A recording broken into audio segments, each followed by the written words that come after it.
네, 제가 말씀 보기 전에 기도하겠습니다. 하나님 감사합니다. 오늘도 귀한 날을 허락하시고 저희 GCC 귀한 성도들 말씀 앞에 섰습니다.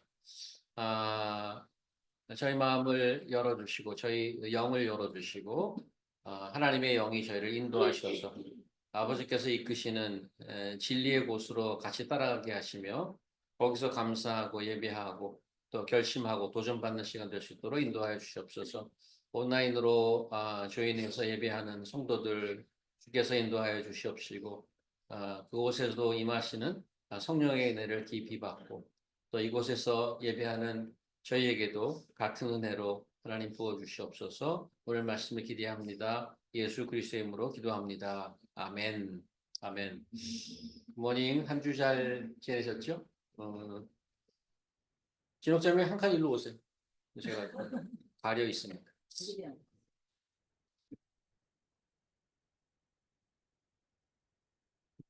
송이자매 잘 오셨어요?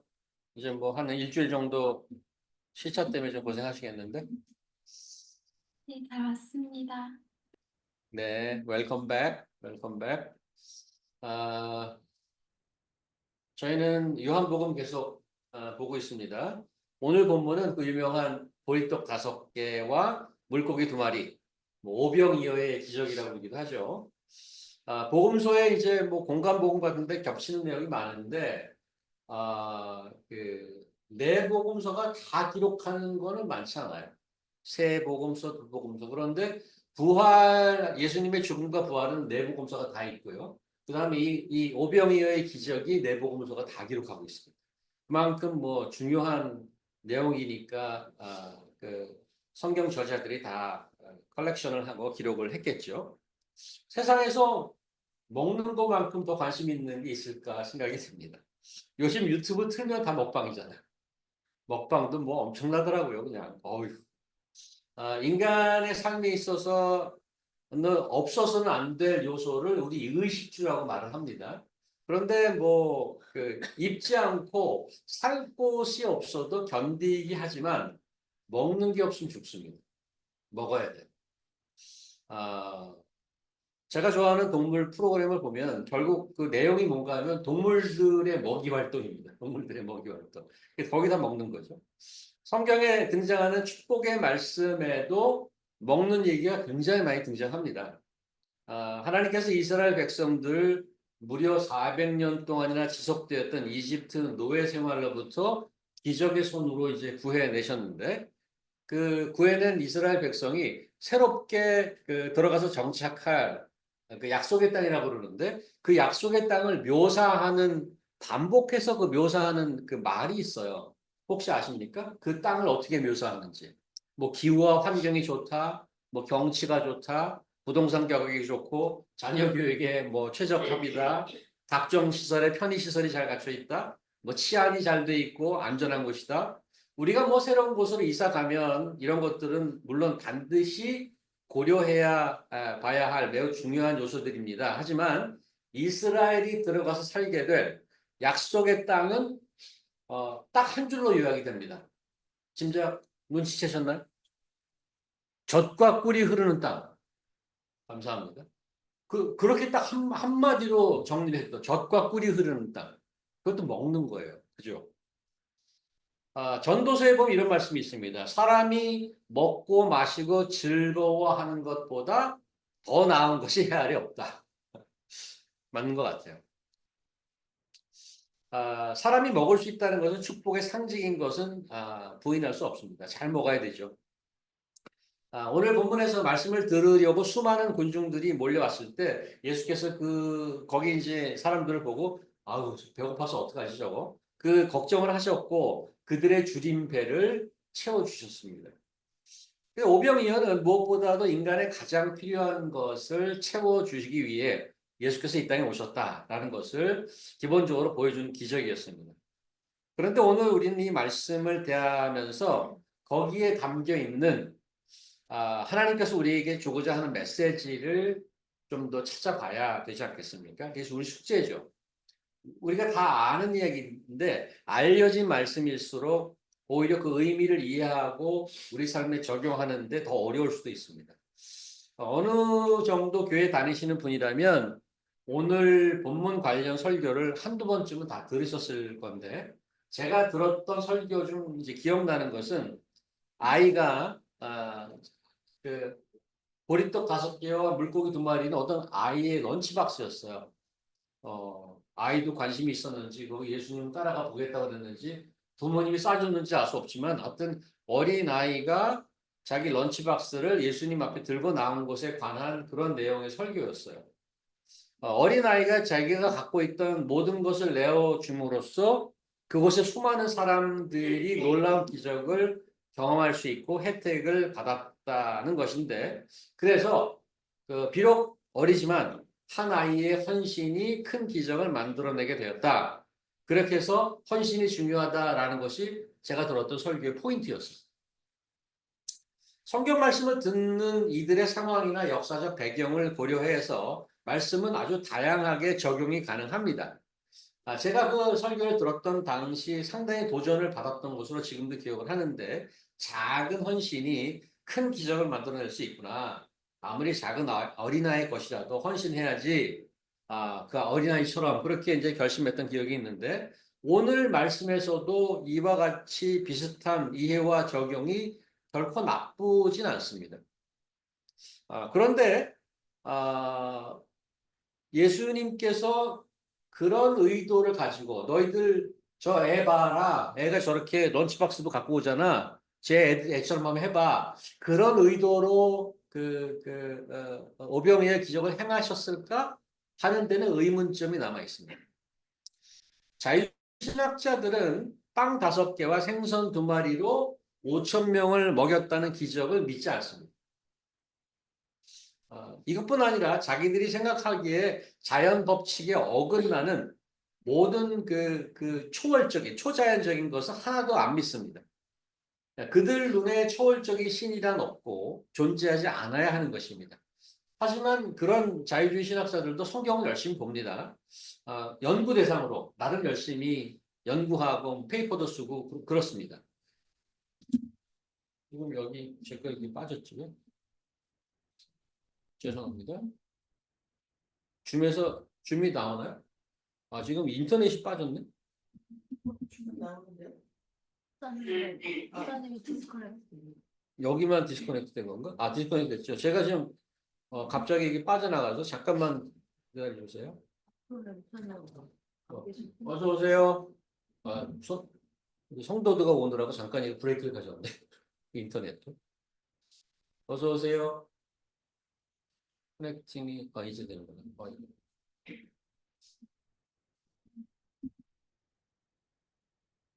죄송합니다. 제가 인터넷이 잠깐 꺼져서 갖고. 자, 그 자유주의 신학자들이 오늘 그 본문을 해석하는 것은 그거를 보고 저 어디선지 책에서 읽었는데 어서 오세요. 굉장히 놀랐어요. 그런 학자들이 신앙은 없어요. 예수를 믿거나 그러지 않습니다. 근데 그런 거 빼놓고는 정말 야, 이 사람은 정말 스마트하다라는 게 놀랄 정도입니다. 이들은 오늘 말씀을 그 어린아이가 자기 점심 도시락을 내놓는 걸 보고 그 군중들이 또 어른들이잖아요. 대부분 어른들이 좀 창피했다는 거예요. 마음에 찔리고 자기들도 다 런치 갖고 왔다는 거예요. 그 런치를 내놓고 그래서 그 숨겨놓은 도시락을 내놓고 같이 먹은 거라고 주장을 합니다. 오늘 그 내용이. 예수님이 보리떡 5개와 생선 2마리를 5천 명을 먹은 것이 아니라 각자 자기들이 갖고 온 것을 모두 함께 나눠 먹었다는 거죠. 그래서 예수 앞에 모인 군중들이 각자 개인적인 이기적인 마음에서 변해서 진정으로 서로를 나누는 커뮤니티가 되었다는 것이 저들의 해석입니다. 굉장히 매력 있어요. 매력 있어요. 근데 문제는 뭔가 하면 이들이 성경을 끝까지 제대로 안 읽는다는 거죠. 오늘 지금 본문 제일 마지막 14, 15절 보시면 그 사람들이 예수께서 행하신 표적을 보고 말하되 이는 참으로 세상에 오신 그 선지자라 하더라. 그러므로 예수께서 그들이 와서 자기를 억지로 붙들어 임금으로 삼으려는 줄 아시고 혼자 산으로 떠나가시니라. 어, 예수께서 행한 일을 보고 예수님을 왕으로 만들겠다고 했다는 거죠. 아니, 자기 도시락 꺼내 먹고 무슨 이유로 예수님을 왕으로 삼겠어요? 성경을 잘 안 읽어요. 자유주의 신학의 어처구니 없는 성경 해석은 허다하지만 한 가지만 더 말씀드리면 구약 이스라엘 백성이 하나님의 손길로 이집트를 떠나서 약속의 땅으로 가는 길에 바로 왕이 라스트 미닛에 마음을 바꾸죠. 그래서 병사들을 몰고 이스라엘을 쫓아옵니다. 다시 잡으러 가는 거죠. 앞에는 홍해가 가로막혀 있고 뒤로 돌아보니까 막 전차 타고 말 타고 막 쫓아오는 거죠. 거기 먼지가 막 이렇게 있는 거예요. 그래서 그냥 문자 그대로 사면 초가고 살려달라고 아우성치는 그 이스라엘 백성들 앞에서 모세가 지팡이를 딱 들죠. 홍해를 탁 치니까 홍해가 그냥 쫙 갈라지고 물기둥이 딱 섭니다. 그래서 이스라엘 백성들이 그 마른 땅으로 그 홍해를 건너갔다는 거 아닙니까? 그런데 뭐 이스라엘 백성만 홍해를 건너겠어요? 그 말을 타고 오던 이집트 병사들도 막 쫓아오는 거예요. 그리고 저는 그걸 영화로 봤는데 그냥 영화 그렇게 만들었겠죠. 그냥 아슬아슬하게 그냥 올라갔는데 그냥 여기까지 바로 그냥 쫓아오는 거예요. 그냥. 그래서 이 쫓아 올라가자마자 모세가 탁 치니까 확 덮여서 그 이스라엘 아니죠. 그 이집트 병사들이 다 물에 잠겨서 몰살을 해버렸어. 버리죠. 아, 이스라엘 백성이 간발처럼 먼저 홍해를 건너고 이런 일이 이제 벌어집니다. 근데 자유주의 신학자들은 이 홍해가 이제 영어로 레드시인데 그 레드시를 리드시로 읽어요. 그 사람들도 원어를 알 텐데 리드는 뭐예요? 갈대란 뜻입니다. 갈대. 그래서 그들은 이거 어떻게 생각하냐면 그 홍해가 아니고 얕은 물 위에서 자라는 갈대밭을 건넌 거다 이렇게 얘기하는 거예요. 그거는 이게 홍해가 갈라져서 간 게 아니다. 왜 그런 기적을 안 믿으니까. 그런데 그 얕은 갈대밭에 이집트 병사들이 다 죽었으면 그거 어떻게 된 거예요? 그게 더 큰 기적이지. 그 얕은 갈대밭에 그 사람들이 다 병사들이 다 죽었으니까. 기본적으로 신의 존재를 믿지 못하면 기적은 없습니다. 물론 기적이 없으면 신도 없고 믿음도 없고 신앙도 다 필요 없습니다. 그냥 힘 있는 자가 이 세상을 마음대로 휘두르며 살다 가는 것이 세상 이치가 될 것입니다. 자, 우리 조금 몇 프로 샜는데 우리 본문으로 돌아오면 보리떡 5개와 물고기 2마리, 오병이어의 기적은 무엇을 말하려는 것일까? 지금 그걸 찾으려고 하는 겁니다. 예수 그리스도의 놀라운 기적은 어떤 메시지를 담고 있는 것인가를 찾아가야 되는데 오늘 본문에서 그걸 찾아가는 2가지 힌트를 줍니다. 한 가지는 그 다음 페이지 보여주실까요? 한 가지는 시간이고 또 한 가지는 그 기적을 부르는 명칭입니다. 아, 지금 기적이 4절 보시면 마침 유대인의 명절인 6월절이 가까운지다라고 어떤 타임 마커를 줍니다. 6월절 근방에서 일이 벌어졌다는 거예요. 그 다음에 두 번째 힌트는 2절과 14절에 나오는데 기적, 제가 계속 기적이라고 얘기했지만 요한복음은 특히 이런 기적을 표적이라고 특별히 명칭합니다. 표적은 사인이고요. 기적은 미라클이라고 그러죠.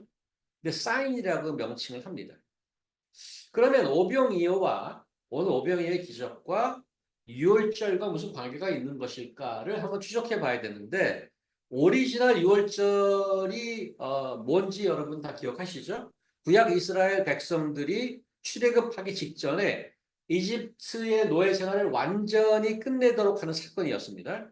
하나님께서 이집트의 바로 왕가를 비롯해서 모든 집의 장자를 치겠다는 심판을 내립니다. 아, 동물들도 거기 속합니다. 동물도 첫 번째 그 소나 말, 돼지 다 첫 번째는 다 죽이겠다는 거예요. 그런데 어린 양을 잡아서 그 피를 문 프레임에 바르면 하나님의 심판의 사자가 와서 그 피를 보면 넘어간다는 거예요. 그 피를. 그래서 패스오버예요. 그게 6월절이에요. 이스라엘 백성은 그 말씀을 다 순종해서 어린 양을 잡고 그 피를 다 발랐어요. 그래서 하나님의 심판의 사자가 이집트 땅을 돌아다니면서 모든 집을 다 쳐서 장자가 다 죽었어요. 바로 왕의 장자도 죽었어요. 동물도 다 죽고. 온 전국이 곡소리가 난 거죠.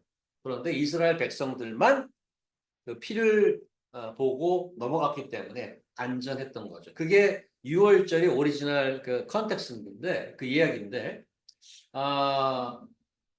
훗날에 예수께서 세상에 오셨는데 예수님이 오신 것은 모든 인간의 죄에 대해서 받을 심판에 대해 대신 죽음을 당했습니다. 세상 죄를 지신 6월절 어린 양이 되신 거라고 신약은 설명해 줍니다. 그래서 출애굽과 관련된 또 한 가지 일이 있는데 40년간 광야에서 이스라엘 백성들이 만나를 먹은 사건이 6월절과 관계가 있습니다. 하지만 하늘에서 내려온 예수께서 온 일을 위한 생명의 떡이 되셔서 그를 먹는 자마다 영생을 얻게 됩니다. 자, 그래서 6월절 어린 양과 6월절 이후 40년간 광야에서 만나를 먹은 사건이 오늘 본 오병이어와 어떤 관련성이 있는가를 입증하면 오병이어의 의미와 그 메시지를 더욱 잘 이해할 수 있을 것입니다. 이게 첫 번째 힌트 6월절에 대한 것이고 두 번째 힌트 오병이어는 기적이라기보다는 표적이라고 언급하신 겁니다. 요한복음이 시작되면서 계속 말씀드린 거지만 표적은 사인이라고 했습니다. 사인 자체보다 그 사인이 가리키는 것, 무엇을 가리키는가? 그것에 중점이 있습니다. 사인에 머무르면 그 사인이 가리키는 것을 모두 놓쳐버립니다. 오늘 본문에서는 예수께 모여든 무리들이 그 사인이 가리키는 것이 무엇인지에 대해서 전혀 이해하지 못하고 있는 것을 지적합니다. 일단 2절 다시 보시면 큰 무리가 따르니 이는 병자들에게 행하시는 표적을 보았습니다. 그들이 예수께 나온 이유를 표적을 이해하기 위해서 그의 말씀을 들으려 한 게 아니었다는 거죠. 단순히 병자를 고친 신기한 기적을 보았기 때문에 호기심으로 혹은 누가 아팠겠다 했겠죠. 데리고 나왔겠죠. 그 호기심에 그 앞에 나왔다고 밝히고 있습니다. 그리고 14절에 조금 전에 읽었습니다마는 예수께서 자기들 눈앞에 행하신 놀라운 표적을 보고 무엇인가 깨달은 게 있었어요. 뭐라고 되어 있냐면 이는 참으로 세상에 오실 그 선지자라고 되어 있습니다. The prophet. 이들이 단체로 전부 알고 있는 그 프로펫이 누군지를 전부 알고 있는 그 프로펫이 누군가 하면 모세가 그 옛날에 구약 시절에 나와 같은 선지자가 나올 것이라고 예언한 게 있어요. 이 예수라는 자가 그 선지자인가? 그렇게 이제 확신했어요. 그 선지자 맞다. 그러므로 15절 그들이 와서 억지로 임금을 만들려고 했어요.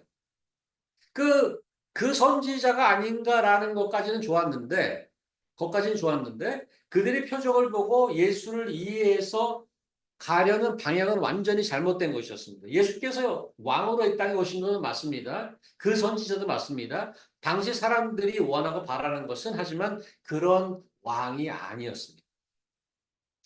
그런 왕으로 억지로 세우려고 하니까 예수님은 자리를 피해버린 겁니다. 요한복음 6장은 71절까지 있어요. 71절은 굉장히 long chapter. 이례적으로 굉장히 긴 장입니다.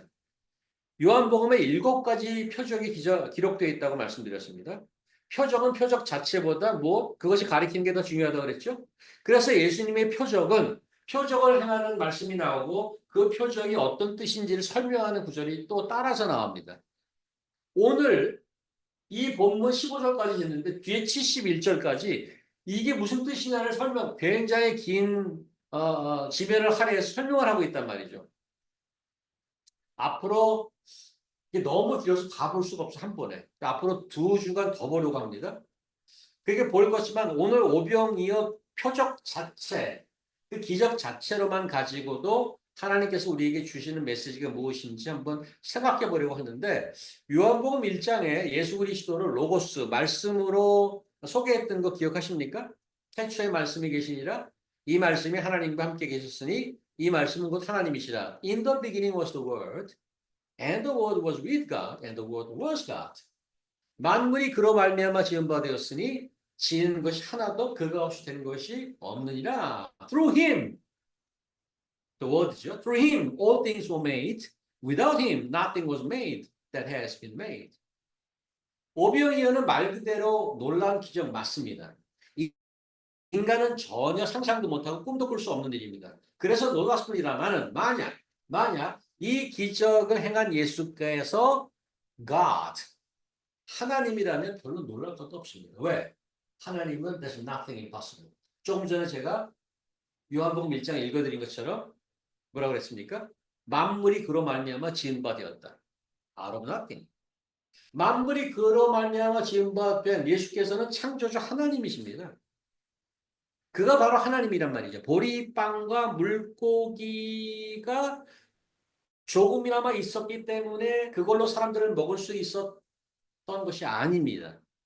오병이어는 단지 얼마나 지금 현재 모여있는 사람들의 상태가 무기력하고 소망이 없는 절망적인 상태였는가를 비주얼하게 보여주는 소품이고 상징이었을 뿐입니다. 그래서 예수님의 제자 빌립과 안드레가 여기 고개를 흔들잖아요.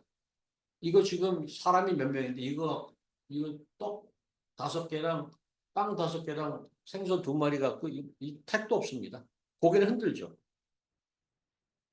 하지만 그런 조그만 게 없어도 아무것도 없어도 어떤 것도 새롭게 창조해내실 수 있는 분이 창조주시고 하나님이고 그가 바로 예수 그리스도입니다. 오병이의 기적은 요한이 증언하는 겁니다. 무슨 증언? 예수라는 자가 도대체 누구냐? 이분이 바로 창조주 하나님이다라고 증언하는 겁니다. 마지막으로 한 가지 우리는 사람들에 대해 한 가지 중요한 점을 관찰할 수 있습니다. 오늘 본문에서 아무리 놀라운 표적이 눈앞에 펼쳐지더라도 사람들은 자기가 보고 싶은 대로 본다는 사실이죠.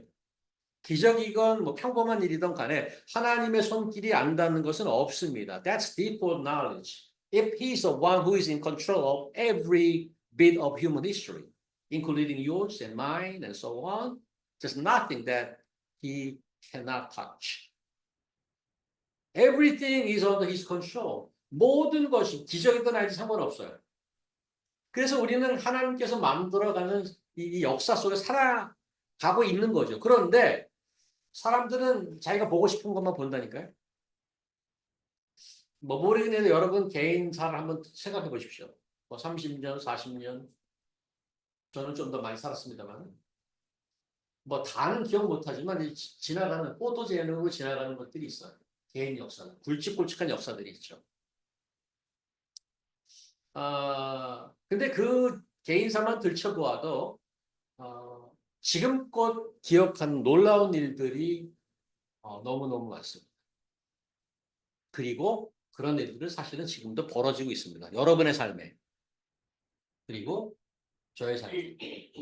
뭐 지금 혜선점에 나왔습니다만은 현재 지금 겪고 있는 복중의 아이를 갖고 있는 이거는 뭐 평생 못 잊는 경험이죠. 굉장히 히스토리컬 이벤트입니다. For her, for our community as well. 그런데 지금 여러분이 겪어왔던 그러한 여러 가지 사건 중에 그런 걸 통해서 무엇을 보셨나요? 사람들은 예수를 보고 그를 따랐습니다. 하지만 안타깝게도 예수를 신기한 약장수 보듯 했습니다. 한 끼 잘 먹어서 기분마저 좋았죠. 그를 따라다니면 적어도 신기한 구경도 하고 밥도 얻어먹을 수 있으니까 좋습니다. 무리 중에 조금 생각이 좀 있다는 사람들은 예수를 보고 이 선지자 아니야? 왕까지 세우려고 시도했습니다. 로마 제국의 식민지였던 상태에서는 대단히 위험한 발상입니다. 누구를 왕으로 세운다는 거. 반란이잖아요. 그런데 그렇게 하려고 그랬어요. 그러니까 만만한 사람들은 아니죠. 어떻게 보면 일제시대에 우리나라 독립투사들의 모습이 오버랩되기도 합니다. 오랫동안 외세의 침입에 시달렸던 유대 백성들은 자기 나라를 구해내어서 어엿한 독립국가로 회복시켜줄 아주 힘있고 강력한 리더를 항상 원해왔던 거죠. 그래서 예수의 표적을 보고 이자가 바로 모세가 예언했던 바로 그 선지자 맞다고 확신을 했고 그 선지자를 자신의 정치적 소망을 이루어준 밀리터리 메시아로 밀었던 거죠. 이 사람 밀자. 그런 시도가 악하거나 나쁜 것이라고는까지는 말씀드리지 못하겠지만 하나님이 의도하셨던 뜻과는 많이 빗나가는 겁니다. 어떤 면에서는 그들이 자기들의 야망을 대신 이루어주는 자기들만의 영웅을 찾았다는 거죠. 제가 서두에 오병이어는 무엇보다 인간의 가장 필요한 것을 채워주시기 위해 예수께서 이 땅에 오셨다는 것을 보여주는 기적이라고 말씀드렸습니다. 정말 먹는 것이 인간은 되게 중요한데 그것이 정말 the most important matter. Do you think? 사랑하는 성도 여러분, 여러분은 스스로의 삶을 어떻게 지금 보고 계시나요? 여러분의 개인 역사 속에 벌어졌던 수많은 일들, 놀라운 일들, 기적 같은 일들, 뭐 많이 잊어먹고 계신 평범한 일들 포함해서 얼마나 기억하고 계십니까? 아, 이건 하나님께서 만져주셨어. 하나님께서 간섭해 주셨어. 이렇게 알아봤던 사건들이 있습니까? 앞으로 어떻게 하나님과 소통하시렵니까? 그 속에서 아버지 하나님께서 우리에게 끊임없이 주시고자 하는 메시지가 있을 텐데, 그동안에 여러분들께서 받은 것도 있을 텐데, 앞으로 그것을 어떻게 캐치하시겠습니까? 이제 다시 한 주를 살아가면서 요한복음 6장을 한번 깊이 다시 묵상해 보시기 바랍니다. 말씀드렸습니다마는 앞으로 두 번 더 이 오병이어의 기적이 갖고 있는 그 의미와 메시지가 더 깊은 메시지가 무엇인지 한번 살펴보려고 합니다. 여러분도 미리 한 번 더 읽어보시고 더 묵상해 오시면 좋겠습니다. 기도하겠습니다. 하나님 감사합니다. 오늘은 오병이어의 기적, 우리가 너무나도 잘 알고 있는 기적에 대해서 봤는데 그 단지 우리의 먹을 것을 채워주시는 그러한 분, 놀라운 분, 그 정도로 끝날 사는 아닌 것을 저희가 얼핏 눈치챘습니다. 하나님 말씀을 통하여서 정말 우리에게 필요한 것이 세상 모든 사람들이 찾고 시간을 쓰고 에너지를 다 쏟는 의식주에 머물러 있지 않게 도와주시고 더 깊고 더 변하지 않는 영원한 가치가 무엇인지 하나님께서 애써서 아들을 보내주셔서 우리에게 보여주시고자 하는 것이 무엇인지를 더 깨닫고 더 믿음이 굳게 내려서 감사하는 그런 저희들에게 인도하여 주시옵소서. 예수님의 이름으로 기도합니다. 아멘. 네, 찬양하시면서 헌금하도록 하겠습니다. 헌금은